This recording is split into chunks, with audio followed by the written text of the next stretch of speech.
Welcome back to my YouTube channel. And yes, based dun sa title ng video na to, maiksi lang to guys. Na-receive ko na yung aking first YouTube sahod! Yay! Okay, so, itong video na to is intended po para sa mga YouTubers na nagsisimula pa lang or yung mga kaka-monetize lang din na channel.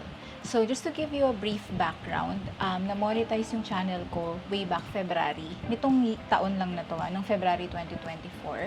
Tapos, it took me 3 months para ma-meet ko yung payment threshold ni YouTube.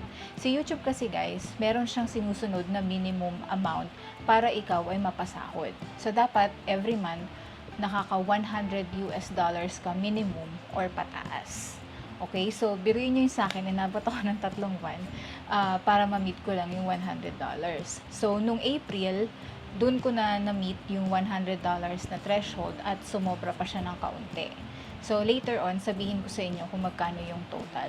So, ngayon, si YouTube guys, kasi meron siya, di ba meron tayong YouTube Studio na app. So, kapag meron ka ng YouTube channel, make sure na mag-download ka ng app na yan. Kasi dyan mo monitor yung analytics ng channel mo. So, dyan mo makikita kung nakailang views na yung video mo. Nandiyan din ilang subscribers yung nag-subscribe sa'yo. At dyan mo rin makikita yung revenue mo.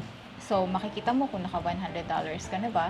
So, kapag na-meet mo yan every month, or higit pa, edi syempre, every month din, may sweldo ka kay YouTube. So, yung sa akin, pagdating ng April, na-meet ko na siya, nakikita ko na dun sa YouTube Studio na meron na raw akong, na-meet ko na raw yung payment threshold, so expect a payment na daw, sabing ganun. So, syempre, February, March, April, dun ko na-meet yung $100, sasahurin ko siya ng May. So, kung example, ngayong May is ma-meet ko na naman yung $100, then sasahurin ko siya sa June. So, every 21st to 26th of each month, doon nagpapasweldo si YouTube. So, nung May 22, kasi May 21 sa US time yon, so ibig sabihin May 21 doon, May 22 na yun dito sa atin. So, May 22, naka-receive ako ng email from Google Payment na nasend na raw nila yung payment ko. So, ninominate ko kasi na account kung saan papasok yung sweldo ko kay YouTube is yung aking BDO savings account. So, nung May 22 ko na-receive yung email, then May 24, pumasok na yung sweldo ko kay YouTube sa aking BDO account. So, parang 2 to 3 banking days lang yung processing para pumasok siya sa aking account. So, hindi lang ako sure guys sa ibang bangko kung ganun din ba kabilis or mas mabilis pa yung crediting ng YouTube payment. Okay? So, basta remember lang guys na dapat meron kang YouTube Studio kasi na app para ma-monitor mo talaga siya.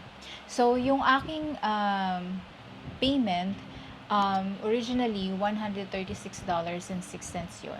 Tapos, nung na-process na yung payment, may konting bawas ng tax, so naging $135.48 siya.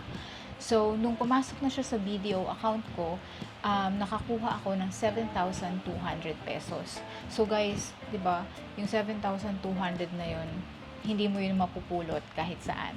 So, sobra talaga yung pasasalamat ko kasi magkaroon ka ng ganyang passive income, hindi na masama, di ba? Malaking tulong na talaga. So, yun nga, very timely kasi kailangan na namin magpalit ng pintuan ng CR namin kasi dugyot na. So, bumili ako ng bagong, yung PVC door lang naman, tapos pinalitan na namin. So, para meron din akong remembrance, no?